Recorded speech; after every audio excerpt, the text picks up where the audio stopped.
I'm Michael Whitwer. I'm an author. I in 2015 wrote a book called Empire of Imagination, which was a biography about Gary Gygax, and I got to meet and work with all these fine people. And then most recently, I finished a book with a bunch of co-authors called Art and Arcana, which is a visual history. Thank you. Visual history of Dungeons and Dragons. Funny, I just plugged both of those books on Dragon Talk. Thank you. I'm thrilled to be here. I'm really honored to have been asked to host this panel. I've done it a couple times before, and I'm thrilled because these are my heroes, these are my friends, and so thank you to the Gygax family for having me. And then, without further ado, I'm just going to kind of ask each of you to go ahead and introduce yourself down the line and tell us where you are in the birth order and all that good stuff. Oh yeah, we should have sat in bed close. All right, we're going to start here. Or we're going to start. You go ahead. Okay. I'm Luke Gygax. I am the youngest child of Mary and Gary Gygax. I'm Heidi Gygax. I am the middle, the third of five from Gary and Mary. I am Alex Gygax, and I am the youngest overall. I am the Lord Master Prince, the oldest Ernie Gygax. The humblest Gygax of them all. Yes. He who gets all the inheritance, supposedly. Yeah. Supposedly. The barbarian. The barbarian. The tough act to follow. I'm Elise, and I'm the second. So. All right. So, and of course, not with us today is Cindy, but there are other Gygaxes, many other Gygaxes out there. So anyway, we've got, we got a Mike Gygax. Yeah, that's my son Mike, and my Emily? two little granddaughters, Amelie and Zoe, are in the back. A lot of Gygaxes, a lot of creativity. So we're here at GaryCon. We're here at GaryCon 11. Yes, I don't know how that happened. Yeah. And this is GaryCon's a thing now. I mean, my gosh, this is a thing. It's almost on Big Bang Theory. And can one of you, and maybe Luke, this is a good question for you, can you tell us about what GaryCon's all about, how it started maybe? Might be an interesting way to start. Sure. So it came out of just a very terrible event that I think everyone who has lost a parent can understand.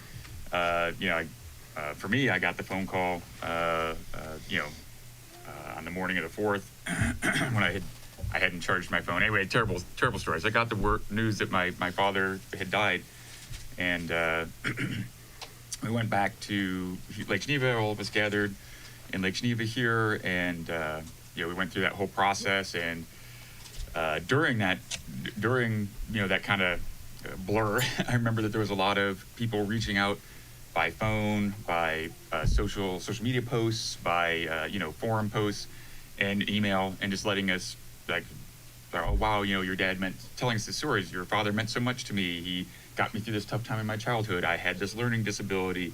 All those stories. I met my wife and had kids because of D&D. Yes. Yeah. Right. Yeah, true. Exactly. Right. Things like that, and then people also started kind of showing up, and they were like saying, "I'm coming to Lake Geneva," and we were like, "Oh, well," and there was only planned a small private service, and so we thought, well, let's just go ahead and we should do something. People are coming here. Let's rent the American Legion Hall, site of some of the smaller conventions that I remember, all of my brothers and sisters mostly working the concession stand. I got to run around because I was like 4, 5, or whatever. I got to go and play games. It'd be cool. And they had to work, haha. But anyway, so we rented the American Legion Hall, and we played D&D cartoons and this Futurama cartoon that was on, and we had a podium set up, and you guys, Elise, I think, fixed some food, or we brought food and stuff. Yeah. And we had dishes to pass and that sort of thing. So we had some food and some drink, and we played games and watched. We had the D&D cartoons going, and people could stand up and share their favorite story about my dad. And it was actually really cathartic. It was pretty cool because it felt like something that we would do around Dad, and so. At least that was my perspective, and I can't remember who suggested that we do it every year. There was probably Real Baron and Circus Maximus and all kinds of games there Dad were board liked. games too. Yeah. People listened and brought things that he had played and that they, and Yeah. shared and enjoyed playing games. Yeah, Empire Builder, we loved that one. Rail Baron, that was our Yes. family game night. Yeah. Game. Couldn't Rail beat Baron. me in Rail Baron. Yeah, I had his number on that one. Yes. but He even Just to said point out while they're himself. talking about this, a lot of people think, oh, Gary, all he did was play role-playing games. He invented that, right? No. Loved games. He play anything, right? Yeah. Chess, Yeah. board games. Board loved games. A lot of cribbage on the front porch. Yeah. He created cribbage board on the games front porch. first. Yeah. Alexander the Great, Yeah. Yeah. Dunkirk, Yeah. and Conanomancy. Little Bighorn. Yeah, wasn't it Conanomancy? Is what it Yeah, was? a variant for Of diplomacy. diplomacy, yeah. I still wonder what happened Hyperborean to. age. There was a board game that he put together and he had made. It was just a handmade board game with the handwritten cards and everything. And King of England, King of it was a France? haunted house. Oh, Haunted one. House, I remember that one. The haunted house one, and we would Yeah. play it.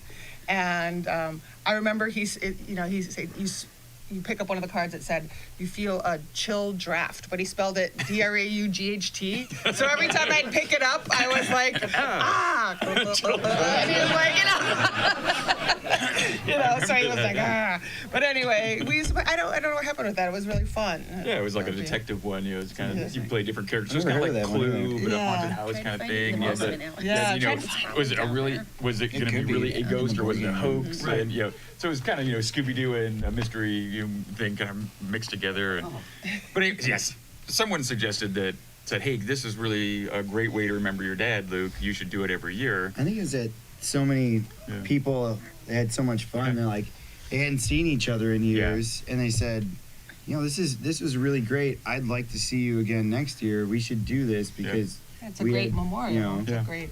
I kind of thought Lisa really was pushing for number 2, and then, Yeah. but you weren't focused more on the gaming. You were just focused on the On just and that the day. family, Elisa everybody really gathering. organized the second and Yeah. I'm Uh, an the organizer. third. Yeah. Yeah, and Yeah, then she really put it Luke together. ended up. Well, this is supposed to be a gaming convention. I'll grab it all and take Yeah. charge and make sure it gets done. I'm He's not a a logistics gamer. officer, Yeah. you know. Yeah. You go here, we go Whole here, rank. let's do this. One thing that I think is so cool about Garrick, and I'm sure everyone in this room now knows this, if you didn't know it before, right? This really captures the spirit of those early Gen Cons, right? Yeah. But what your dad was all about when 1968, when he started this thing. Now, it wasn't nearly as big as this, right? 100 people, less than that. But it really captures the spirit of a gaming convention. You get to, it's kind of small. Well, not anymore, right? It's getting bigger. Yeah. But of course, you can't really outgrow the space at the moment. So this is, it's really cool because I think this is a time capsule in that respect, right? If you ever really want to experience what it was like in the 70s, this feels about right, as far as I understand. I wasn't there myself. I can attest to it. Yeah. It was There you like go, David. literally at Gen Con 12 in Surfside, almost an identical number of people at it. Yeah. That's awesome. And I had commented before, you can really walk up to anybody here, you don't know who they are, you start talking, and it doesn't really happen in these really big The conventions. sense of community is overwhelming Yeah. at Gary Con. It really is. It really is. And I love Gen Con for what it is. It's a wonderful thing. But yeah, here, I was checking in this morning. Oh, Errol Otis walks by. Oh, it's Errol Otis. His work is known by gazillions of people. He's just this unassuming guy wearing green pants. That's green pants. Oh, Errol. Now you know what to look for. What's Errol Lotus look like? Look for the guy in green pants. Oh, okay. Yeah. And this has been the mellowest convention I've been to, and I can't remember how long. I mean, there's just always kind of a vibe that's just like there's a lot of forward energy and people are moving or there's stuff going on. And this just feels super relaxed.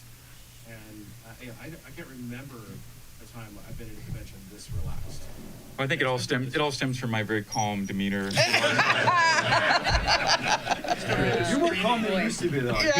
People aren't whizzing by, whacking you with backpacks and stuff like that. And All right, well, this is for everybody. I think I want to start with Elisa first, actually. D&D is having like an unbelievable moment right now. I mean, unbelievable. There's more players than has ever played. We're at a stronger growth level than we've ever seen, except for maybe the Satanic Panic. But we'll get back to that. So, what do you think? What do you make of it? And what do you think your dad would have made of now, right now in the game, streaming, celebrities playing all over the? I mean, what do you think he would have made of this? Well, I think he would have been extremely happy, and I mean, because this is the only thing that really meant anything to him was playing games, and like you said, socializing. If he was saying that if somebody came up to the door and said, "Are you Gary Gygax?" He'd just Yeah. say, "Okay, well, I remember come on growing up in and having and that happen. you know, have a cup Who's of at coffee." the door? I don't know. Some So- Yeah, gamer come sit around. on the porch and. Yeah. So, and on that end, that side, he would be very happy. But then the other part is like when he came back from Gen Con and he had a lot of people that were admiring and signing, he would say, "Kiss my pinky ring. I'm the king." You know, once he came home, he was joking, but just like Sort of like Ernie just did. bow down before me, you know, stuff like that. You So had a t-shirt, we'd probably have to too. put up with a lot of that. Yeah. He'd have a T-shirt that said "the big cheese." Yeah. Well, so along those lines. We'd say, and yeah, the Limburger. I want to at least open up to, can one or more of you give me like a story to you anyway that really defines, you know, one of the things we're here to honor is Gary Gygax, right? This convention's about a lot of things, I think, these days, but certainly at its core, this was a memorial, a living memorial to Gary Gygax. So can one of you give us a story that you think really sums up what this guy was like, what he was about? He, as soon as he moved in the house over by Denison, he started running after-school gaming sessions, not D&D and stuff, but chess, board games, and whatever else for the young people.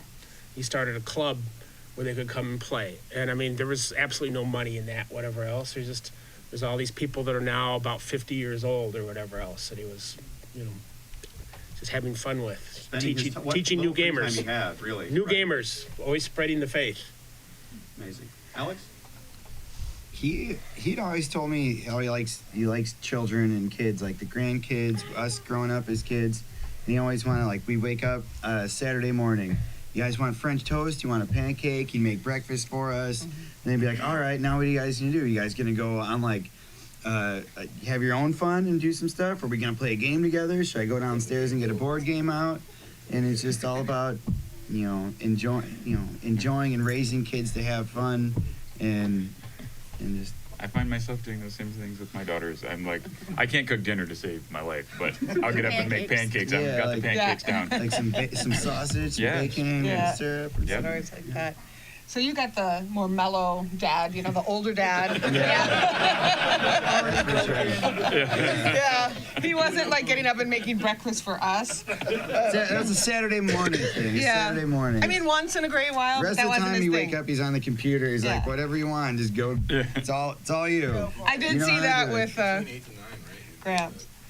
But he was yeah. more about, Really. you know, his gaming, his work. He was very driven in his work, but he was very loving. And then nighttime, what my favorite time was, you know, when we would go to bed, it was story time. Yeah. You know, and I really, those memories are strong. He was also fun where, like, if you were playing at the park, he'd play with you and do things like that. In fact, especially when we got to the age where you're like approaching, you know, that preteen, teenage, and you'd be walking down the street with them, and you're walking with your dad, and all of a sudden he'd be like, he'd start skipping. He'd hold your hand and start skipping, like, no, Dad, stop. Yeah. Or He did that to me he'd too. put one foot in the gutter and then walk like this, and and you're like, no. I think that was at a convention in Canada. In Canada at a And convention. there was like a cantina or something. It was on a A college bunch of- campus or something. a and bunch of people. you were 14 or 14-ish, 15-ish. Yeah, maybe like 13 or 14. And so, you know, some of the gamers you probably, you know, were looking at Right. or whatever. And so my dad walked right behind her and was doing this with his shoulder and one foot in the gutter. And she's like, no! But Hilarious. but the bedtime stories, he was always, you know, when we were youngsters, and he would. It's in you that know, like- magazine. Gygax #2 has a Gygax, the family storyteller. Yeah. It's got that article in there. And yeah, we would go to bed, and when we were lying there, he'd say, okay, what do you want to hear a story about? And so each one of us would give an element of the story, you know. So of course, as little Three kids, you know, things. yeah, three things. Give me 3 things. Yeah, and so one of us would say, well, because There's there's a lot more of multiple, so us. we'd pick one, you know. I want, you know, as a little kid, I want ruby slippers, you know. I want a secret door. I want this. And he'd work all of those elements and make this great story for us. Sometimes they got really fantastical as he would start to drift off to sleep as he was telling the story. But he usually kept going. What? Where were we again? Yeah, I did that. I totally get that you these didn't get days. to the 3rd thing yet, you know? But, you know, Heidi, I stole that from him. I do that with my kids. Yeah, that's I let wonderful. them pick one thing Yeah. each. And the nice part is that it's always a unicorn and a pirate. I can pre-plan now my story. What adventure are they going to go on tonight? And he used other things as there were all these different silly things, the orm tresses and the trio Bruins and other concepts to just kill time as he was still trying to think of the story. Yes. So he would just change. I had a little dolly, I hung it on the wally, and that's all. That kind of thing. Nice. Yeah, I'll tell you a story of Jack and his brother. Now my story's begun. I'll tell you the story of Old Mother Oh, Maury. well, there you go. And now my story's begun. I'll tell you another of Jack and his brother, and now my story There is you done. go. And of course, we'd be like, no. Screaming and And in the meantime, he's He like knew it thinking was of the coming, too. story. As soon as he maybe. said the first word, you're like, no. we want a big story. Yeah. You know, I do that to my daughters. It's big. They want a long Oh, pic. No, I want a long story. And I'll be like, a long time ago, a long ways away from here, there was a man named John Long. He lived in a long house. And they're like, Yeah. Yep. Until he'd finally get all of his material. he went for a long walk by the long lake. Yeah. So, I mean, hearing this is just, it's amazing stuff, right? We are getting a feeling now, I think, a little bit of what this person was like, what he meant to you, and what you meant to him. So, with that in mind, and I want to assume a certain base level of knowledge on some level. I don't know how much everyone here knows about Gary or doesn't know about Gary, but if we can do a little time capsule here, and let's take us back to 1973. And Luke is just a little baby. Well, he's a toddler. You're a toddler. Toddling right now. around. And your dad is spending an unbelievable amount of time in his little den at 330 Center Street, and he's working on this crazy game. Can you take us back to what a day in the life of the Gygax household looks like, circa 1973, when this thing is happening, this magical thing is happening, this conjuring is occurring in this little den here? Gary, get out of that den. Unlock this door. What are you doing? Clack, clack, clack, clack. Did you still have the shoe repair? Yeah, Yeah. Yep. So we'd have to take turns answering the door for the shoe Yeah. repair, and most of the time we'd take things down. But the bunny Playboy Club was here, and so the bunnies back then it was hard to find the 50 shoes, the pointed high heels. So a lot of the ladies would find them at rummage sales and so forth, and then they had to have them dyed for their outfit. So whenever a bunny would come to the door, Dad would run up the stairs and be like, "Oh, sure, I'll do those perfect for you." But no, it was really lean times, and they're very strict because I was the oldest girl, and there's always a lot of gamers around on the weekends, or I don't know, what was it, Ernie? Do you remember, like when he'd have all the people and they'd sleep on the floor? Well, that was, that occasionally. But that Yeah. mostly was the first Gen Con that wasn't even called the Gen Con. That Zero, was, right? Yeah. But we had Mike Webster staying over. We had some. Sleeping on the porch for. Yep. We Yeah. had some Some fellow gamer from South always- America that spent a month. Yeah. That was half German and half, and he worshipped Adolf Hitler. And my dad was saying, you probably would have been, made so you can have children or whatever else because you're not He was of the a little Uber race. Spanish guy or something. Yeah, I he was remember. half German and half, Right. Yeah. and he somehow had this little bent, kind of like Idi Amin maybe. I don't know. But That was pretty weird. he had wealthy, connections. And then there all was that. Sam Ferris, Yep. who's Half Jewish and half Arab. Arab.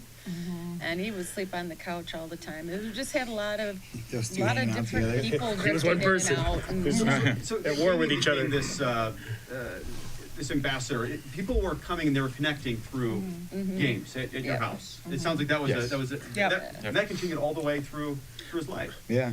But I mean, we were poor enough that I used to have to use cardboard in my shoe because we only get one pair of shoes in a year, and I would drag my feet with my Stingray bicycle. And after about 8 months, I had holes in my shoes, and that would be the only thing. Every day would be another piece of cardboard, kind of thing. I mean, there was food stamps and whatever. This is Our Lean mom gardened. times. Our mom Yeah. gardened not for fun. Yeah. She gardened to put food on the canned table. food, and we would eat it later. It was Yeah. subsistence We both farming. worked. Mulberry trees. We were out to grab stuff, But when we say wild she grapes. gardened, she had out at Cousin Hugh's land, she had a 70 by 90 foot garden. It was all organic. Back then, that wasn't a thing. Yeah. It was not a thing. Yeah. And if we, called somebody a fart face, or told my caught sister skipping Cindy out that of she had school. green eyes, then Got we'd have skipped to out go of out and and hoe you're the punished. weeds. You're We'd gonna have to go- hoe the weeds. Yep. Always Pick- looking to, what kid can I punish so they can scrub the bathroom, or, you know. I brought and, Mom home a snake I once. got it a lot. In the backpack full of lettuce, and Rob Kuntz was with me because I'd skipped out of school and she caught me. So, because I skipped out all the time. But anyway, I brought the snake and said, "Oh, Mom, look at all this fresh lettuce." And I was having, "Come on, reach in there and feel the lettuce." And, That's so mean. and Rob, sounds like Rob you. ratted me out. "Don't reach in there, Mary. There's a snake." Spoiled all my fun. So the one thing that sounds, well, I think we can all agree on, it sounds like, is you were poor. Yes. Yeah. You were really poor. Yep. Gary was effectively unemployed. I understand he was doing some cobbler work, but Yeah. no longer had his job with the Fireman's Insurance Fund. Right. Yep. You were poor. Yes. And so he and his friend Don Kay, they put everything on the line, sounds like, to make this really weird game called Dungeons and Dragons. The brown box, 1,000 copies. I think some people at this table hand assembled some of those original 1,000 copies. Lick labels. Yep. Lick labels. You get one of those. Yeah. DNA. DNA. You get In clone and Ernie. Yeah, don't do Don't do it. that. Don't do it. I'll take your dog. So, of course, 1975, of course, Don Kay dies unexpectedly. Yeah. One of Gary's best friends here. He dies unexpectedly, his partner. And, of course, you're now selling some copies. Yeah.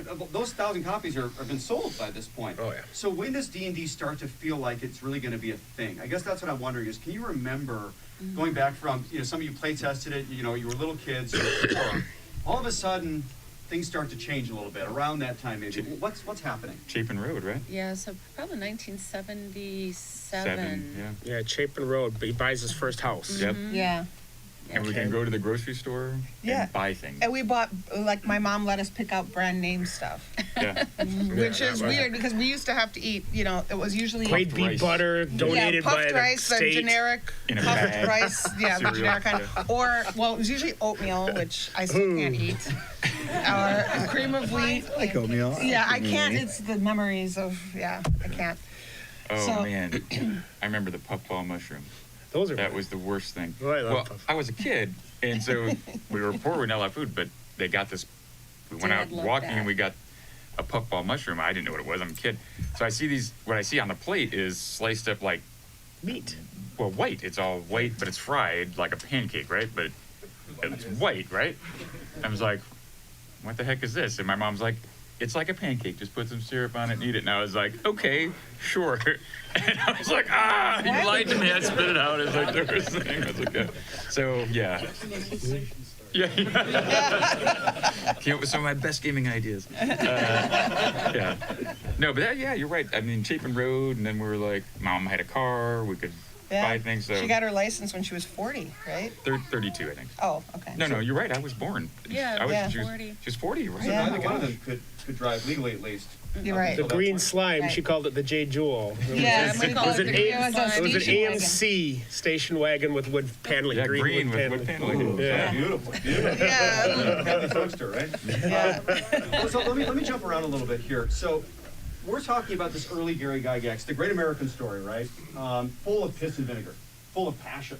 I mean, the kind of energy it took to do what he did between, say, 1968, founding Gen Con, through this whole movement of Dungeons and Dragons and making it a thing.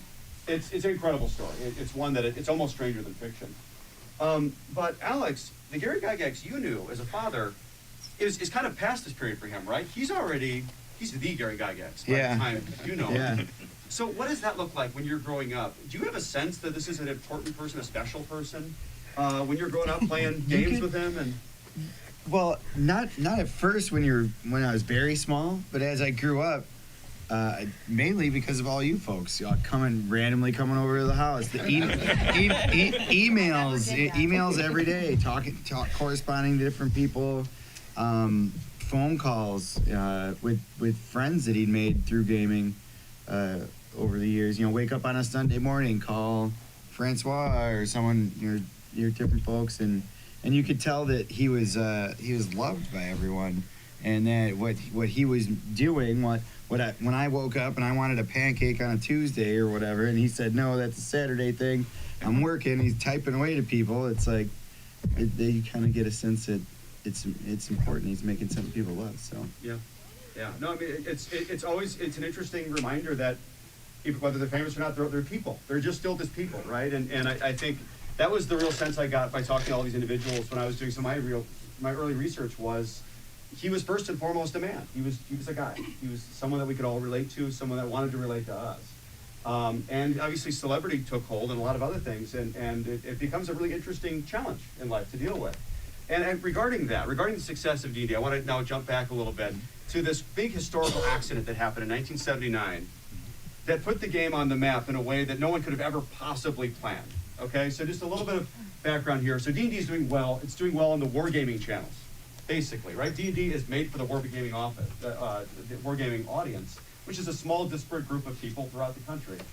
But it's doing well, and but in that space, and it was always kind of this esoteric game, right? We all know Advanced Dungeons and Dragons comes out, the game gets better and better, it makes more and more money, they get better artists and better, people and real staff in-house.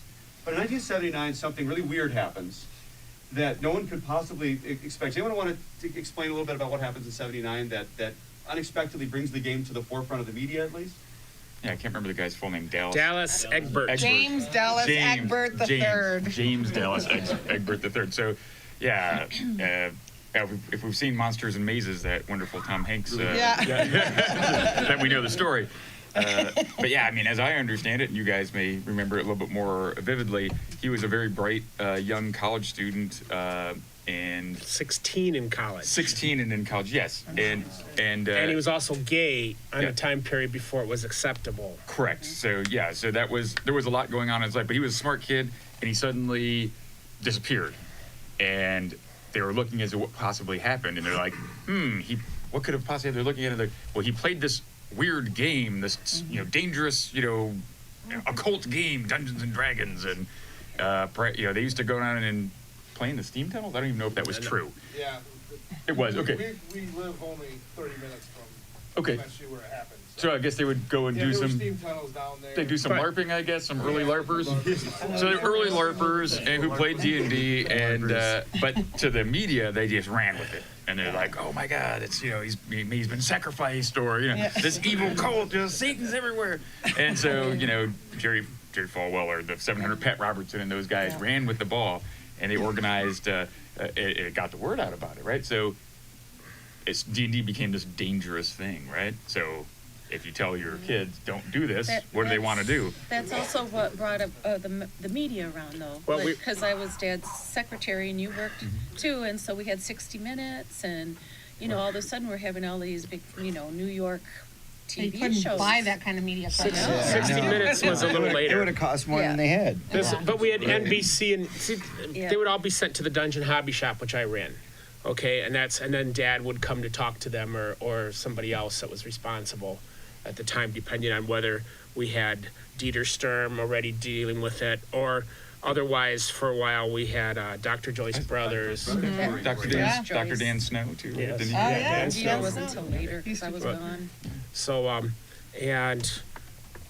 we had all kinds of local media already coming to the store and asking things, but suddenly we got the local media was still sent again, but they had somebody from New York, some babe, and after a while as they're setting up, she says, well, you couldn't really tell me the truth.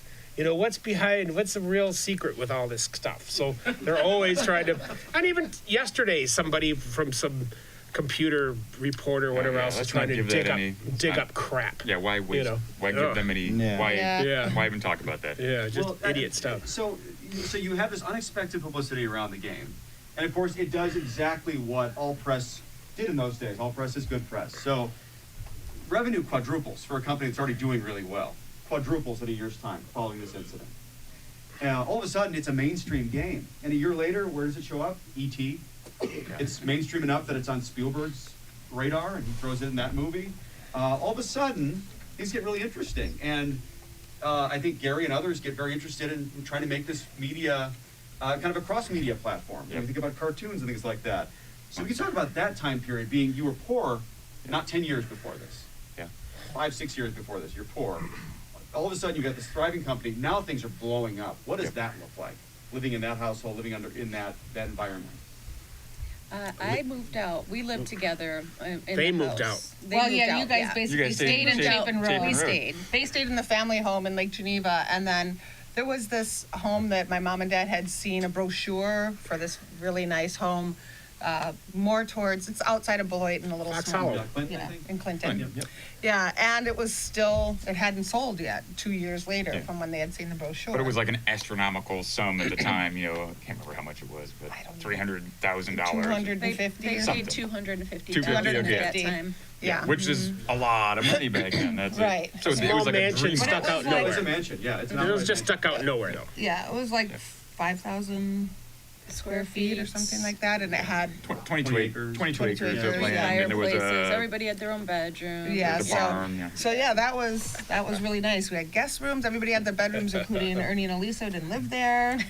But we was got great. to pick. It was great. There was a creek in the backyard and woods and Yeah, and we had a Was pool. it Turtle Creek? Actually, where I got married, I forgot. My son brought my wedding album because my dad. I got married in Hawaii, but then my dad threw a reaffirmation in June, and so he actually lined the creek bed with stone and planned my whole party, and had the old TSR there and everything, and his an 80s rock band, which I did not know was coming, but his then assistant who took my place also managed a rock band. So after this elegant wedding, and then these guys show up in ripped jeans and wild hair and start with their guitars. But I have some pictures I'll try to bring down so you can look I'd love at. to see them. Yeah. I'd love to see them. The wedding with the string quartet, and then all of a Yeah. sudden this. yeah. It was true. Yeah, that was the reception. The The dichotomy. reception afterwards. Yeah, that was a wild No. stallions. Yeah. So things are fun going wedding. very well here, at least on paper. Things are looking really good. Now, again, there's a lot of things we won't be able to get to today. Some of the complexities of TSR's corporate structure, Oh. who was owning what. This became a very complicated thing for Gary moving forward. But importantly, the game keeps gaining a lot of traction, and soon, Gary and your family are living in a mansion, or I know you're all living separately at this point. But now we're looking at Beverly Hills. Oh yeah. Because there's this cartoon series. I know there's a movie that Gary and others are very interested in trying to get done to promote this game. Again, this cross-media strategy to try to get other people into this game. Because remember, D&D is a weird game, and it's a hard game to explain to people. And up until very recently, it was very, very hard to communicate how to play a game of D&D. Really, streaming is one thing that's really broken that barrier very recently. But in those days, it was hard to get into D&D. So how do you do it? Well, maybe you write a novel about it. Maybe you make a movie or a cartoon show. So can someone tell me about around that 1983, 1984 time, what happens with Gary, with TSR, and specifically the cartoon? Well, with the cartoon, 1982, I wasn't involved yet, but Dad was shopping it through Hanna-Barbera. And that's what I now have some stuff to hopefully show tomorrow night. He hated their art. Hanna-Barbera. Yeah. Yeah, he didn't care. He But told me all the time. But "This he art's still the was worst." pushing. And then Margaret Lesh was part of Hanna-Barbera, and then she moved off to Marvel and took the project with her, saying, I want to do this. And that's how that got scooped in. But there's 2 scripts that a friend of mine has in Illinois now that are pre the show, and they never got done. One's like The Night, and there's another one. Okay. Okay. So, Kickstarting an RPG cartoon, that's absurd. No one would ever go for that. but Garrett Rattini, a great collector guy, now has a hold of those. Wow. And then a fellow in Spain sent me a whole bunch of PDFs of storyboards, and we had a couple of them printed. One's going to be in the auction tomorrow, and the other one I'm going to be showing I saw there. those are cool. Yeah, I saw somebody took a shot of that yesterday. Yeah. Maybe Yeah. Dan, whoever Dan is. yeah, Dan's over there. Yeah, was it you? Yeah. I thought that looked really cool, Ernie. I hadn't seen that. Yeah. So you've got a cartoon now on CBS, a big cartoon that I was watching as a little kid. I mean, this was a thing. There was toys. Yeah. You had toys that were being made. So okay, now some of you at least are living in a mountain on Beverly Hills. $250,000 an episode is what it cost to make those. Yeah. You know, that was Only the total. these 2. That was the total cost with Ernie and I CBS. were out there, and but yeah, there were some near misses too for things All that kinds could of have things. happened. You know, and it's heartbreaking because like Universal Studios had a Conan live action thing going on, and apparently, my understanding is the agent that was representing Dungeons and Dragons Entertainment Company wouldn't call the Universal guy, and the Universal guy wouldn't call that guy because they both had too big a, but they should call me. I'm not making a phone call. So instead of becoming Conan the Barbarian, a Dungeons and Dragons adventure, it was just a sword and sorcery adventure. There was the movie. We went to Universal and talked to the people. So I had a video game thing where you'd have a credit card. That was one of the ideas I had that was being shopped, and it was going to be made so that not only would it work at Universal to start with, but it'd be able to be put in the arcades because those were just boxes that you could then stick in separate software stuff for. And you'd be able to go, and depending on how far you'd gone along, you'd stick your card in, and that's where you'd be again, so you could play anywhere throughout the country. This is 1984, 85. And I remember Rick Dyer Industries came by and had the voice recognition directions in the 80s, for your computer. And they wanted to do like a D&D, something with Dungeons and Dragons, and where you would speak to and it would recognize your voice and be able. So of course that's it's a big deal now, but this was the 80s. This was huge. So there was some neat stuff out there that just We did just the didn't first happen. multiple choice combat system books with the Sagard the Barbarian. Yeah, that's right. That I got to ghostwrite with Flint Dilley. But we had my dad's name because that's the only way Simon & Schuster would buy it. And every day when we'd finish, I'd have to show Dad what we'd done, and he'd, okay. It's approved, So D&D was really on the cusp at this point. And again, a big part of this was the controversy around the game, certainly, right? It was the game your parents didn't want you to play. So of course Orson Welles was going to be the wizard for the movie. He was That's right. he'd Yeah, agreed. my dad loved Orson Welles. He was like, I'm meeting with Orson Orson Welles, and he's like so jazzed by that. Yeah. Well, he was also Unicron, so he was doing all kinds of kind of genre and fantasy stuff by then. Yeah. Okay, I'm just. Things start going a little bit rough though at TSR. For every good move they start making with doing cartoons and toys and a lot of things that are really casting a much wider net than they had before. They're also doing things like back home here. Greenfield Needlewomen. Greenfield Needlewoman. So they were buying craft companies because they think, it's a hobby. Crocheting is a hobby, just like D&D. And audience, I'm sure. And it's a Bloom relative that owns it. Nepotism. Whose idea was that? Yeah. So I think it's So they important. buy it and cash it out. So it wasn't heavy metal crochet. No, for like SCA, that would have been Nice cozy. that would have been cooler. Yeah, so I think the important thing to remember is my dad had no money, and Don Kay, his good friend, borrowed money and created, so they could fund No, his company. it was his $1,000 I thought for from his vacation. life- from his- It was a vacation fund. Oh, it was a or whatever. vacation fund. Okay, that was Yeah. life insurance, but it was vacation. So he raises the kitty, breaks on the piggy bank. He takes And $1,000. Yelled at by his wife horribly. Right. So under great duress and a great danger, so and they publish this thing, and things are beginning to take off. But if you run a business, you have to reinvest everything into the business. You don't have like cash in your hand. He dies. Don Kay dies. His wife demands payout. Doesn't have the payout money. So what does he have to do? He has to find outside investors, right? And then he brings in a guy named Melvin Bloom, who actually passes it to his two sons. Dad brings in the Blooms, right? He passes. Melvin Brian's passes. already there. Brian's already there. Okay. Okay. As an investor, No. Brian put in $2,000 Oh, okay. after the $1,000 that Don had done. Okay. Okay, when they were starting to grow. But suddenly the Blooms have more than 50% is what the bottom line is through, and so my dad is screwed from that point onward. And they are, he can't just say you're going to do this. He has to basically negotiate and keep these guys happy. And it's a losing battle as they get more and more, and they hiring more. There's more nepotism. I think there was 300 employees, of which 80 were Blooms, maybe. I mean, yeah. So or relatives of, and like I can't remember how many company cars were. So it was a ton gross mismanagement of the company. My dad was a shoe repairman. Great creative guy. He had some skills. I mean, he did a lot of wonderful things. He started Gen Con. He started Dragon Magazine. Wrote Dungeons and Dragons.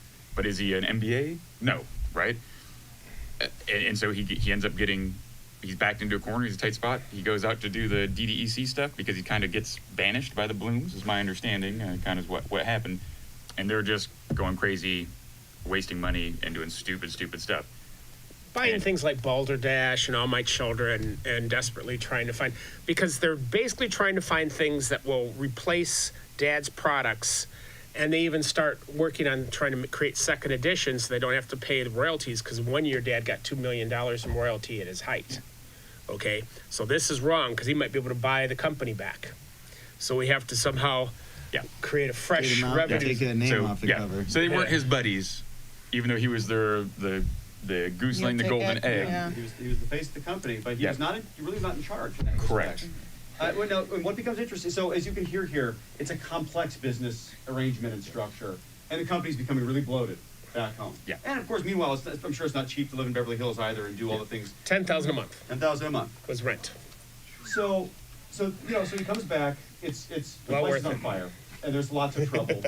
And so by 1985, he's on the ropes, and via a few moves that were intended to actually keep him in control of the company, he actually loses the company. It gets bought out from under him. The Bloom brothers end up selling to a third-party investor that Gary had brought in originally to help manage the money of the company. The sister of a friend. She who shall not be named. But Flint was a good friend, you Yeah. know, but he was spineless or ballless, whatever, compared to his sister, you know, who's in charge. So can you talk a little bit about, and Alex, of course, you're born in 86, right? Mhm. So you're born right after this, and the Gary you knew had already gone through all of this. Yeah. But the rest of you, what's all your experience with Gary at this time? I'm really curious, what is it that's going through he's been on a mountain now for the last 10 years before this. Or maybe not 10 years, in fairness. Really, it's been 5 years of really great prosperity, right? So what do you see now in your father at this point as he deals with maybe the biggest frustration and disappointment of his life? It's ongoing. Their court is still going on. The court case is going on. So they're still fighting over control, over whether they can stop the stock option that the Blooms, created for themselves, whatever else, to match what Dad had already had, kind of thing. Because he'd found investors to allow him to buy majority, and then suddenly the Blooms said, well, we have the ability to write ourselves a stock option, and just basically Lorraine's written the check.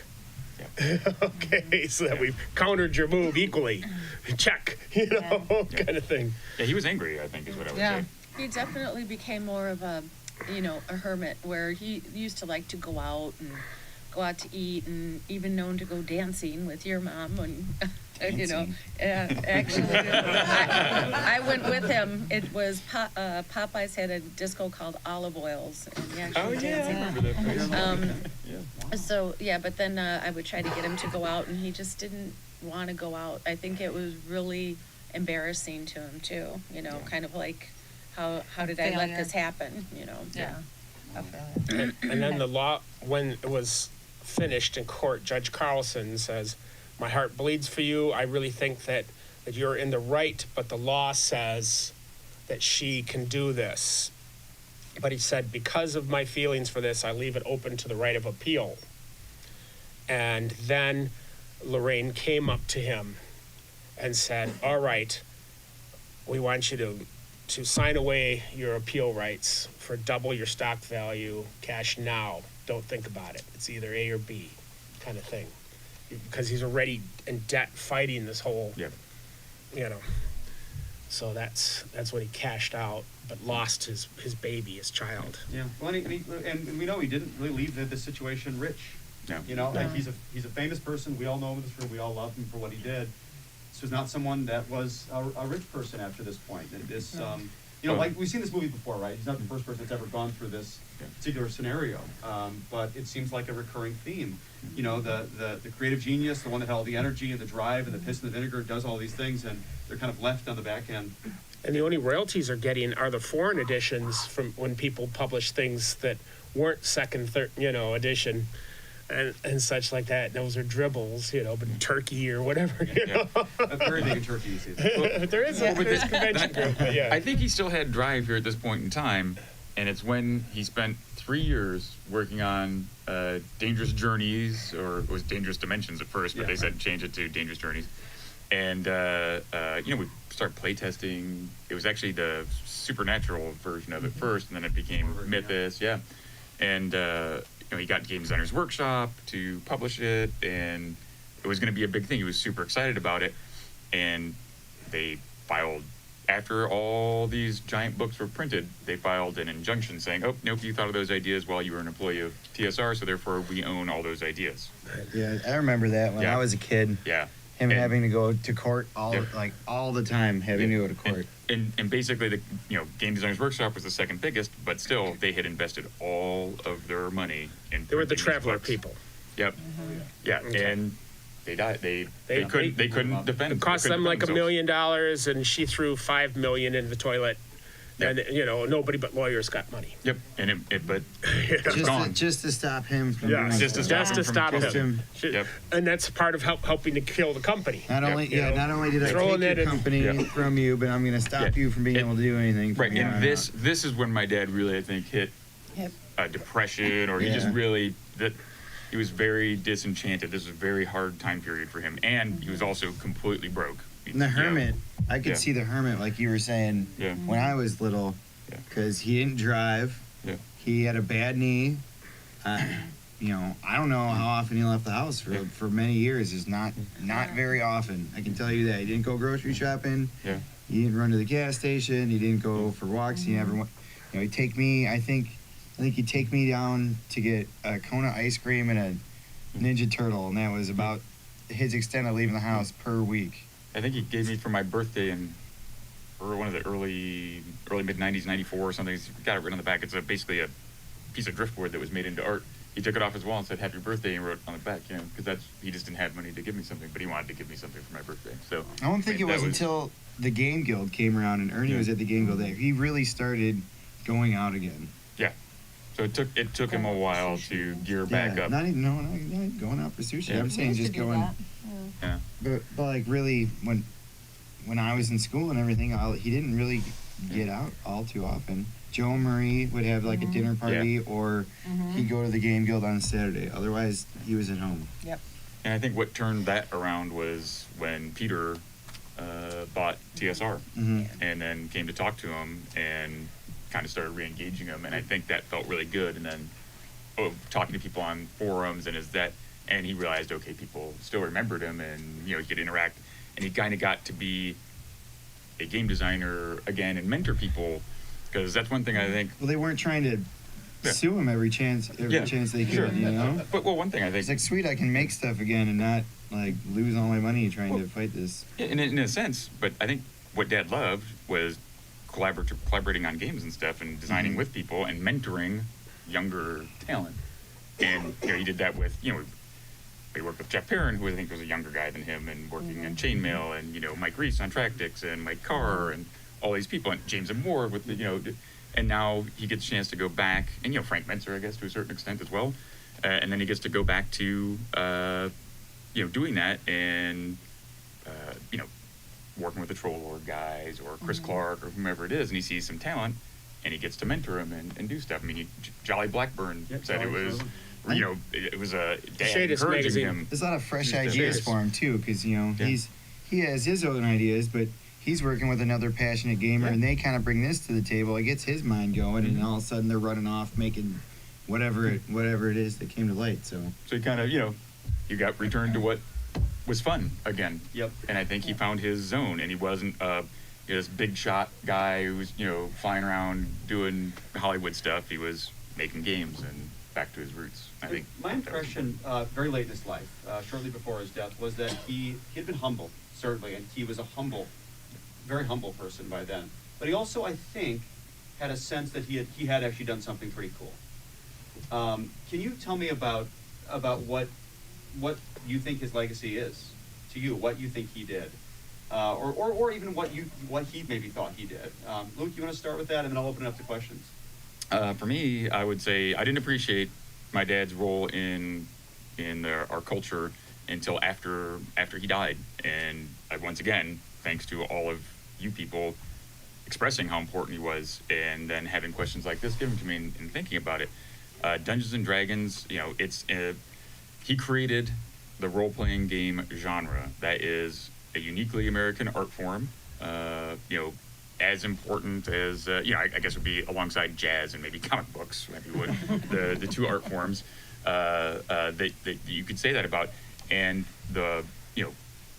we see video games, and the architecture of all that is based on D&D. You see levels, you see experience points. The idea of the change from a competitive game to a more cooperative game, from a game with a beginning and an end to an open-ended game that doesn't have a beginning and an end. Those are all really a totally new way of looking at gaming, and it has influenced so many people And instead of seeing westerns and stuff like that on TV, we see adventures with elves and, dwarves and dragons and all sorts of cool stuff. And you get Harry Potter and you get, all these movies and you get Game of Thrones. And so I would say the cultural impact is huge and it's vast and it's completely underappreciated in my opinion. And sure, I'm his son, so I'm gonna, I may be biased in my opinion, but I think there's evidence if you look at that these are major accomplishments that should be recognized. But, So I agree completely. I mean, it's Spawned creativity. yes, amazing creativity. So absolutely right. And Heidi?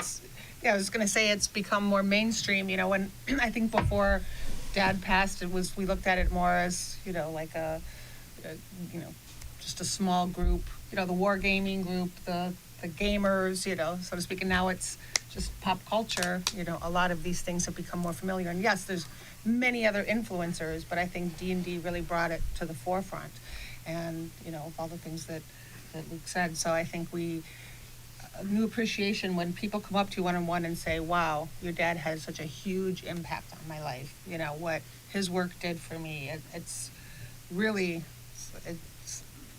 that's what really makes a big difference.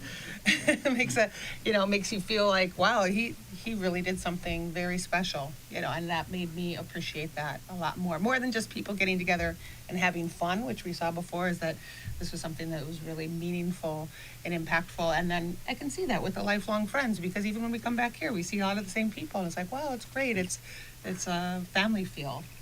It empowered quiet people that didn't fit into the common niches and blocks. And it just happens that some of those people have been more talented with gifts and intelligence and creativity, possibly even partially driven by the idea of creating their own dungeons and all Was things. your dad aware of that? I mean, that's my memory was like back when you played D&D. When I was, you didn't tell people you played D&D, right? But Oh, I had a circle of like 5 or 6 guys that were real and we faithful. still see that. Was he aware of that? That like this was sort of giving everybody a tent to gather under. Do you think that was like? That was Making the it acceptable. kind of socially religious person in acceptable. him. Well, even Gen Con, he started that way, but it was wargaming, and then suddenly it just expanded the horizons. But yeah, this allowed a lot of the people that were just by themselves to suddenly be able to go with other people that had been by themselves and share something, and open up. And So he was conscious. He, Yeah. because that to me is what brings back the memory. I mean, that's what. well, he was writing letters constantly back and forth when that was the only way of communication, and he couldn't afford long distance phone calls, so basically other people would be calling him with a letter, I'll be home at this time and call me, kind of thing. Well, I think Alex. Yeah, I think, Alex Alex can talk. through.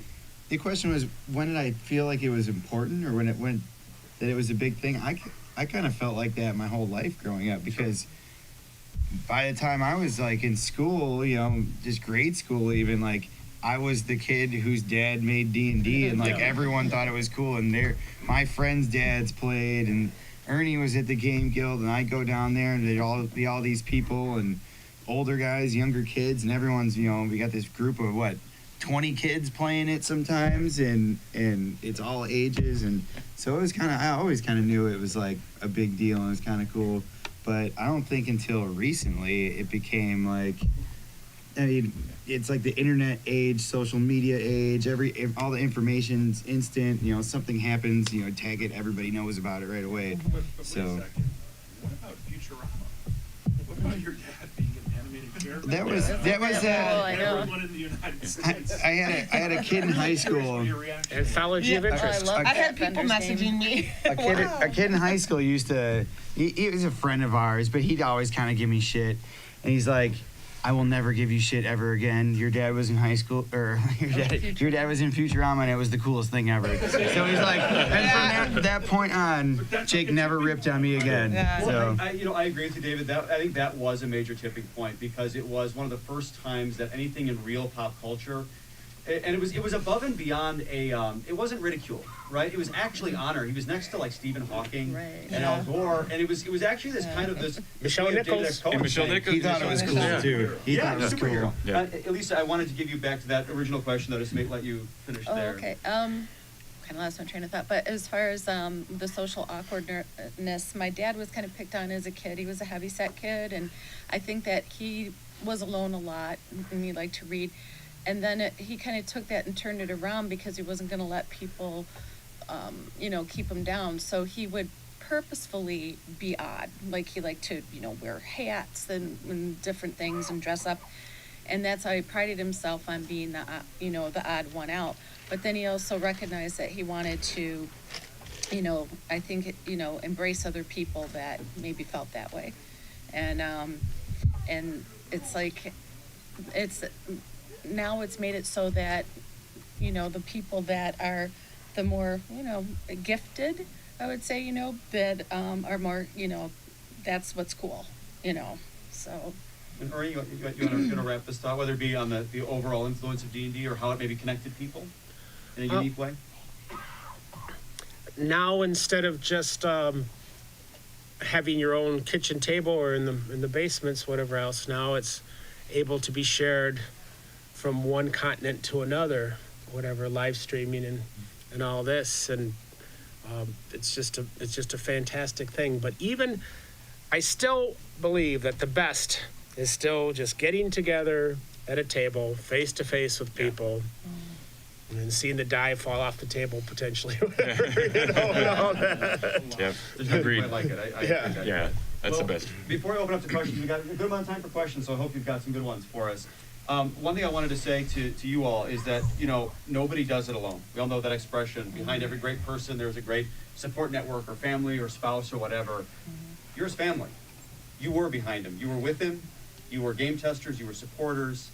So you're part of his legacy. You're part of his legacy creatively as well. So I wanted to thank you all for being Gary Gygax's family. So you're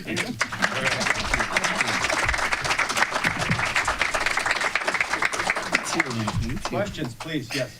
I'm kind of, since the seminar is called Growing Up Gygax, I'm kind of curious what the actual growing up part was like, and especially Elise and Ernie and stuff, when y'all were did y'all ever get in trouble for sneaking out? And, No, they were periods of driven snow. No, all kinds of issues. No, Not me.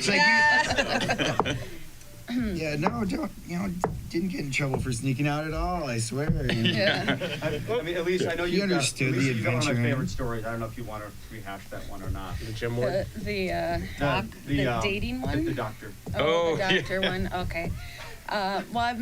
Because I'm the oldest girl, I wasn't allowed, to date. And, when you're 21 or something like that. But, I'd nag, oh, everybody's going out. And so my girlfriend set me up on a blind date, and she had a Camaro. And so, she was kind of the cool one. And so I'd seen her boyfriend. So she said, we're going to a garage band. And so and I said, can I, he goes, you have to be home at 10 o'clock.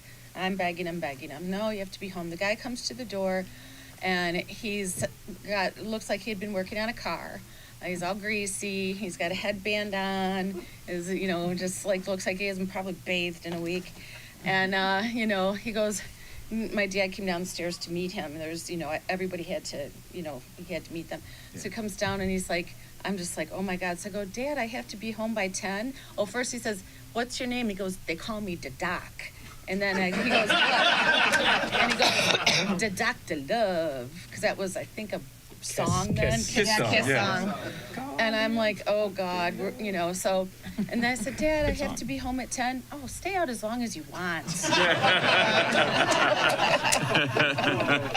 Yeah. He seemed to take great pleasure in ridiculing and teasing you all. Yeah, he did. Is that an accurate thing to say? Yeah. Yes. Well, yeah, that reminded me, I had a date coming in. This guy was the guy that was in the same school as I was, Bob. He'd asked me out. He'd been bothering me, and he was on the football team and all this popular stuff, and I was fairly shy. And so anyway, they said he has to come in and meet the family, and everybody was sitting at the table in the kitchen at the time, and my dad was wearing a floral shirt, and like a Western style, with the snap-down shirt and floral.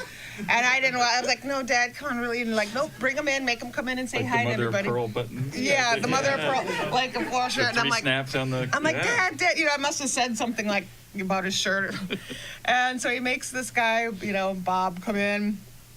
And he's like, and he goes, he's introducing himself, and my dad gets up and goes, "Well, howdy there, young feller," and reaches out his hand, and Luke's sitting at the table with a mouthful of milk and spits it across the table. I was like, oh my God. So he loved embarrassing us. Heidi was a great source of. There you go. What, 3? Heidi was a know, great how many, source of 3 boyfriends? Gamer guys? she'd bring people for our gaming group because they would come and date Heidi, and then they would see what we were doing in there, and then it would be in high school or whatever, Yeah. kind of part with. Later, Heidi. And then they'd be like, "Would it be okay if They I like stayed in the Luke better. game?" and so we gained Sonny Savage, or Yeah. Jerry Savage, who's here now doing Yeah, Savage Creations. Creations. He was, There was Kuntz. Yeah, Yeah. Dave Kuntz. yeah, the Kuntz brothers, which were more like Anne's boyfriend was Richard, Yeah. but Richard and Okay. David. And they didn't even know, they found out at Elise's wedding that they're first cousins with Rob and Terry Kuntz. Yeah. So I bet they from my Richard from Rockford or something. Wink? like that? Oh, Dick Wink, yeah. Okay. That's really his name. Yeah, that's Richard his Wink. name, sorry. No wonder he, Before we get down any deeper. no, Richard, we'll go ahead. Richard. Back there. So, you read the appendix in and read his prose, you can tell that he was very well read. Can you say something about what he read, how much did he read, anything stick out?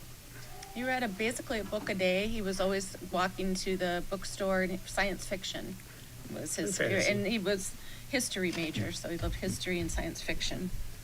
I always remember seeing in the bathroom, in the back of the toilet, always had like books stacked on it, right? Oh, yeah. Edgar Rice Burroughs and Well, the little dead on Center Street, he kept having to add the shelving. It's just those with the little metal brackets and so it was all books going up. And the whole thing was books. Yeah, we had a pretty good library when I was a kid. Yeah, down in the basement. Down there in was the ton- basement, like just walls. Like, Yeah, and he'd hand me so he gave me Kothar the Barbarian to read. Gardner and- Fox. Yeah, Gardner Fox was great, and obviously the Came to Conan a convention. books and Jack Vance. Jack Vance, Jack a lot of Hall. Jack A lot of Vance. Jack Vance. Sure. Yeah. I faked book reports until 5th grade, and then Dad was reading Conan. He was in book 3 of Conan.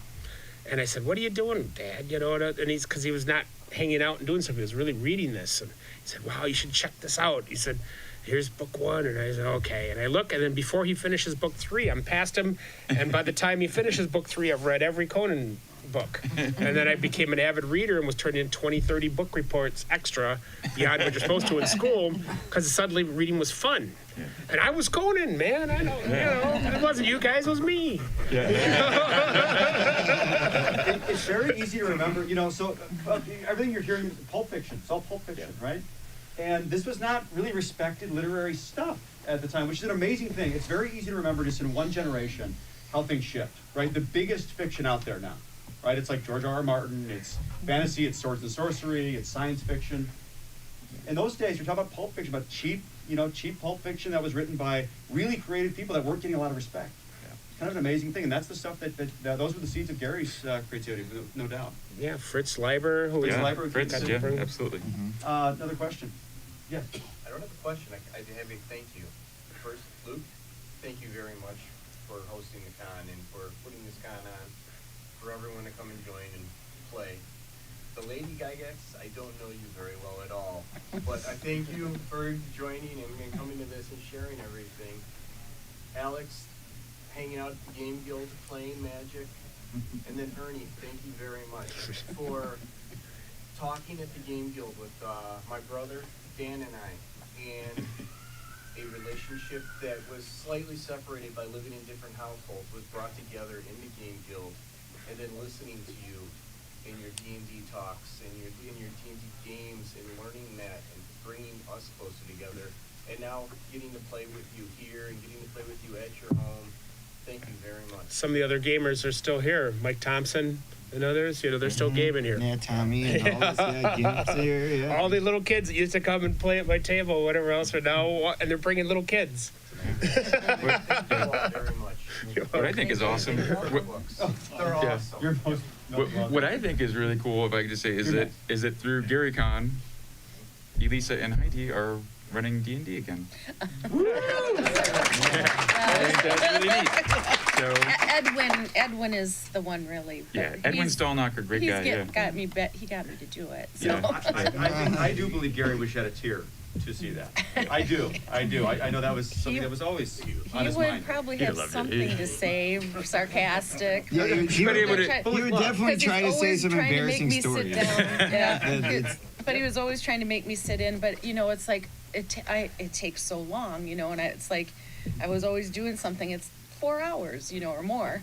And that's just character creation. Yeah, so. You back there. My question is for Ernie and Elisa. What do you remember about that first night that your dad sat down and had this weird new game he was working on that didn't even have a name yet? And then I've heard kind of different, Rob Kuntz was there too, even though it was 3 of us. Yeah. Okay. Okay. I've heard, kind of different tellings of how the name actually came to be. So what do you remember about that first night and then how the name was developed? I think for the name, Multiple since choice? she's not here, Yes, I think Cindy someone multiple else, someone choice. else can steal credit for that one. No, but I think it was Dad really gave Mom. multiple choice and Cindy picked the winner. Yep. Oh, really? Was Yeah. it? Oh, Cindy picked it, but didn't Mom come up with it? I don't know, but it was multiple choice, and Cindy picked, which one was. Wyverns and warriors. Yeah. You got Yeah. column A and column B. Yeah, multiple choice question, but as far Swords as, and dungeons. it's hard, I don't know, was I 8 or 9? How old were you when we played D&D the I believe first 11 time? and 9 sounds about right. I was 1972, so I'd be 12 probably. Yeah, okay. So, Early 72, I think.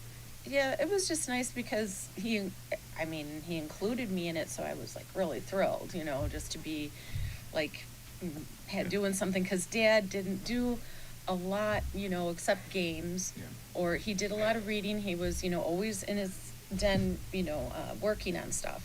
So it was really nice to be included in that, I think that's. I remember the adventure better. I remember the centipede coming out and be able to stomp on it, and it looked like the nest was moving for a whole bunch more. So I was able to take the torch or whatever and set the nest on fire, and then he came up with the idea, now we're going to be able to, you see that looks like there's some sort of magical paper in there, mixed in there, and you see it burning and all these colors coming off. God, it's a shame you burned up that magical scroll. Already the first taste of the idea of this. Yeah. Well, this the fun. great treasure was a chest of copper coins, right? Yeah. You couldn't even, And there was rats and Oh, what a fun place to adventure. That was the first one. No, it's an amazing thing. I mean, you should be And really proud my of that. first spell was a read magic, and as we went along, we found some steps going down with this magical writing. It would have worked, I guess, read languages also, and it basically he gave a little clue that as you proceed down, the dangers increase, and so do the rewards. So it's just the idea that it's easy and it gets harder and harder and harder. Love it. That we had no idea about anything like this. Yeah. It was all It's funny raw to data. think about that. Yeah. Yeah. Like everybody knows that. If you No. go deeper the dungeon, it's harder, right? Come on, it's No. common knowledge. You right there in the middle. Yeah. So I had a question, since you talked about how TSR kind of tried to change with second edition to kind of remove Gary from it, and how do you feel about like Dungeons and Dragons moving forward today, like 5th edition and beyond? Like, do you still consider it something dear that Gary created and now it's like evolved past him, or do you kind of hold some sort of like this is not really what Gary is doing anymore, I guess, or it's not related to them? I kind of think of it as Dad created a classic car. And now we've got the little Ford Fiestas or whatever coming out there. Mass market. That is high praise, Ernie. High praise. I like the classic car thing, but I'd probably just say, there she is right now. Cindy. She's making an entrance. Yeah. All right, yeah. Same place as last year. We have a chair for you. Yeah, We're going to absolutely. spend another hour, if that's okay. We have Cindy. We're No. So Cindy Gygax there, who is the youngest daughter of Gary Gygax, so she'll be joining us in here a second. And let's take another question as Cindy's getting settled in. Yes. Growing up, what was all of your favorite character that Gary created, like NPC or PC otherwise? Gary created. That my dad created? Probably Mordenkainen Yeah. is the coolest, I would say. Hard to beat Martin. Yeah, I was gonna ask. You know, you have. But tons- Felnerith and Urag were his real primary characters. The magic users were I secondary. like the He was name a fighter. Sigby Grigbyson. That was, Yeah, Sigby Grigbyson is my favorite name. What was that? Yeah, that was a good one. Mordenkainen was the most badass, though. Yeah, Mordenkainen was like the badass Yeah. of the group. How about from you guys? We all know Ernie is Tensor, Luke is Melf. Oh, Zagnar. Zagnar was Were my there any guy. others that made it into published works that you guys played? Erak's cousin. Yeah. Otis. Yeah. Tag. Yeah, Murphy's never made it into anything. Murphy's is a great name. Yeah. From the book Pop Lollies and Belly Bones, which was one of his books that I love it, and it was Murphy's, and it meant like freckles, or it was a half elf fighter thief, and so Murphy's. But he would always tease, and he would say, because Murphy's could also mean like spots, like other than freckles. So he would say, "You see this little little thing, and she's got like pimples all over, like blemishes. acne, like blemishes." I'm like, no, freckles. Well, when we found Otis Bernay, because I was Bernay and there was Rufus, and we ended up creating a tower. That's right. That was the village of Hamlet, and then went on to the Temple of Elemental Evil. That was Skip, right? Yeah, Skip was Rufus. Skip Williams was Rufus. Yeah. And then somebody put in that it was the first gay couple or whatever. There was some sort of early on. Me and Skip. So Cindy, you just missed a question about the naming. Okay. By 5 minutes, you missed the question about the naming. So we've been told that it is kind of multiple choice thing. Do you remember anything specifically about it? You are, of course, credited with having finalized, made the right choices. Yeah. What I remember is that my dad gave a list. He had a column of two names, and we were to choose what we liked the best. And I just remembered choosing that name because it was sort of interesting, and my dad he used to tell us a lot of stories about dragons and things. So I don't remember a lot of it. I was really little. So, yeah. Yeah, you again. Along the same lines of names and things, Gary named a lot of things after you guys. Erelhe Sinlu, the city of the Drow, is one of the most famous because it included most all of your names and stuff. And I think Alyssa is a nation, and there was a Marvelous Nightingale. Also your first character, right? Yeah, but I haven't. Honestly, I don't remember that. So I know. So the question is, Heward's Mystical Oregon, from Cousin Hugh. Named after you. Oh, I think the most interesting one that's probably least obvious is the Pomage, which is Mary Jo Powell, which is my mom. So yeah, so the Pomage, yeah, and it was overrun by like humanoids and stuff like. Right, so she must have been grousing at him at some point. Like, all right, got it. So it's an anagram of Mary Jo Powell. Yeah, it's her maiden name, Mary Jo Powell. He has those like for all of us. All over the place. I don't even know where how many. County of Ernst, Sundi, Heidi, Ulick. Heidi. Yeah. Heidi. That didn't even. Yeah. Yeah. If you just I have a few. They're in some different things. Yeah, they're in the. Oh, come on, you're the best little Gygax in the lab. That is a fact. That is a fact. But yeah, I can't recall exactly what they're in, but I know I have got a few in there. A few things in Legendary Adventure and stuff. Well, Perrin too, Land, so. Jeff Perrin. Yep. Tom Keogh is Keogh Land. What else is there? There's a bunch. If I was looking at the map of Greyhawk, you can pick them out. Yeah, I was just reading. Dromage? That's James Ward. Yeah. Yeah, and Keotum's ointment, I never got it that it was Tom Keogh. It took me, I was like, oh my God, it's been years I've been saying Keotum's ointment, and it's Tom Keogh. That's his buddy, Yeah. So yeah, funny. Another question. Yeah, Dan. You guys were coming up with a lot of creatures and stuff, and of course you have the Tyrannosaurs that spawned some of them, but and then stuff that came from mythology. But did any of you come up with any actual monsters that showed up in the monster manual and whatnot? You did. Water Weird. The Water Weird, yeah. Because I had to do that for the monster and treasure list, I think. I did those, and I did the geomorphs, and then Dave Sudlin would make them pretty. Yeah. Geomorphs. Let's see. I made up the Bullywugs. Yep. The Bullywug is. Was that for animated series or is that? It was from the. No, it predates. Fiend Folio? Yeah. Fiend Folio. And I think I was just playing in the creek and I saw frogs and I was thinking, oh, that'd be pretty cool. They have like Frogman and that sort of stuff. So yeah. She can come here. Yeah, of course. Good question. We have about 7 more minutes, folks, so get them in while you still have them. Oh, you want to put it down? Okay. Okay. Yes. Come on. I just got a question. I've read in your novel how Gary was a spiritually conscious individual all his life, if I'm correct.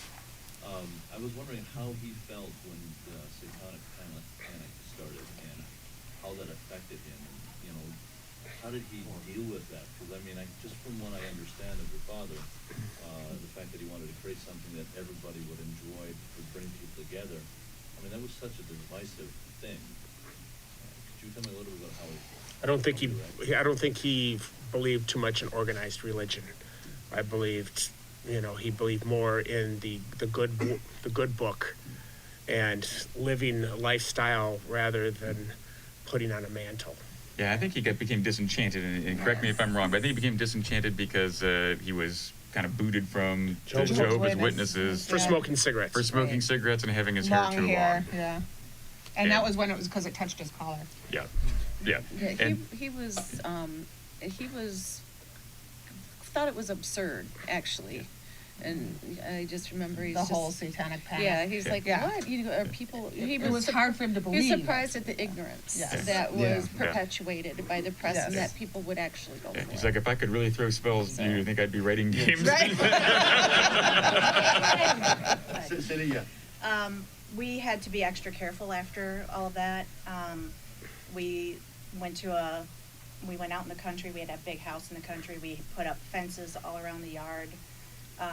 We had dogs that we let out at night because there were people going past our house and stopping, and we would go out and play and stuff, and people were trying to sort of harass us and scare us. My mom was really scared that somebody was going to kidnap us. It was a van that said Jesus saves, and so you get your people that are fanatical, and so. Nah, It was what kind of Christian would go after children? Yeah. You know. So my dad had a driver, and he carried a 38 with him, and my dad carried, I think he was carrying a 45 with him when he'd travel. And that led to a great gaming moment at a Parkside Gen Con. I was playing Top Secret, and we were trying to, and it was there at the convention, is where the scenario is taking place. And we're shooting this guy, and they were getting away, and he's like, he's about to jump in a car and get out. I was like, is there a chance that my dad's pulling up in the front or whatever? And he's like, I'll give it like a 10% chance. And he's like, yep, he's there. I was like, great. This guy has a 38 and he has whatever. And so my dad shot the guy and booted him, and we like got the bad guy. Like, yes. So, yeah. 5 more minutes. Yes. Just wanted to say really quick, during the satanic panic, I was like 9. That's when me and my rebel friends decided to go out and find this game. That's right. It made everybody mad. Yeah. That's when I started playing D&D. All right. You're sticking it to the man by playing some D&D. That's right. Anybody who stopped playing D&D because of the satanic panic, right? Never once. have I met I've heard of people whose mothers, burned their stuff.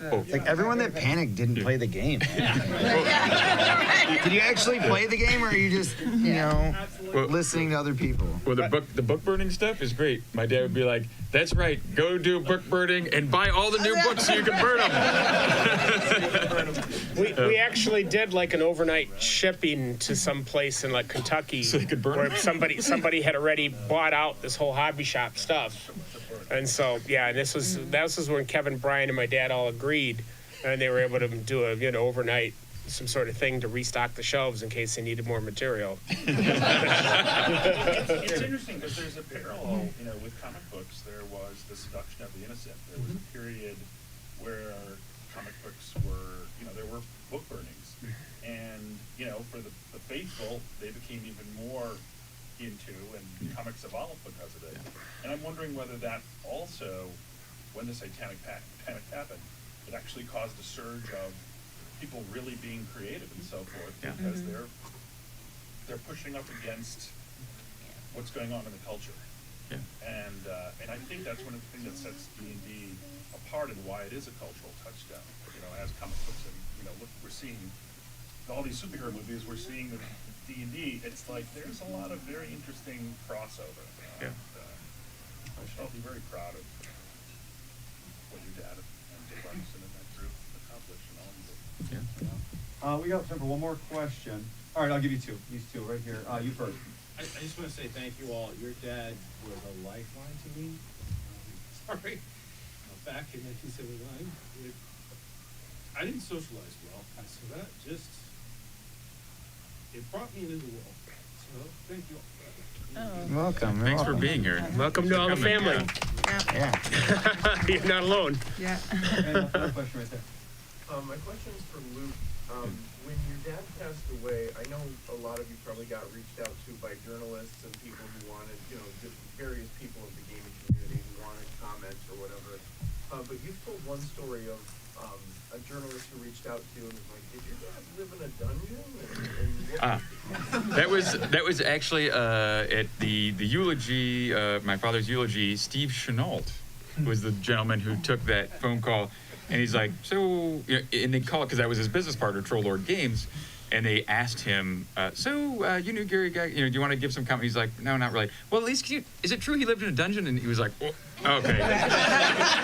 All right, I'm going to have to give this interview because, and so then he laid out what, the story, his that story would about way cooler for me to tell as like a kid. Yeah. I actually live in like a full-blown castle with dungeon. Yeah. I got it all. It's all true. Yeah. Could have been a wild story, but no. Kicking your back, you go in the rack, Well, and You don't want to get grounded in my house. It's horrible.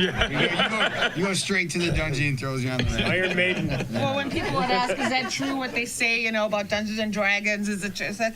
Oh no, it's all false. You want to come over? We're having a little ritual this weekend. You want to come over? You can be the guest of honor. Right. That's like the kind of stuff he would do too. Is like lead them on, or like let them think what they want Well, to. that's totally embarrass dad's someone sense of else. humor Yeah. to do something like that. Yes. It is. That is the end of our time. Thank you all for coming, and a huge thank you to the Gygaxes. Thank you guys. He's trying to get more signatures, you guys, on this Gygax #2.